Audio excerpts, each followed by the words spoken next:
Well, all right. 2 days, and I got her done with the firewood. I limbed it and trimmed it and getting it ready. So I got about 1 8-foot, 2 8-foot, 3 8-foot, maybe 4, maybe. I can get something out of it. That's for damn sure, right?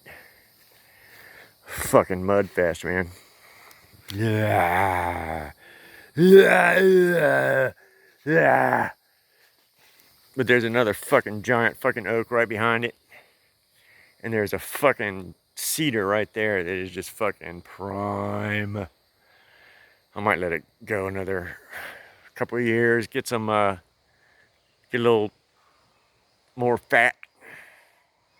But yeah, man, good stuff.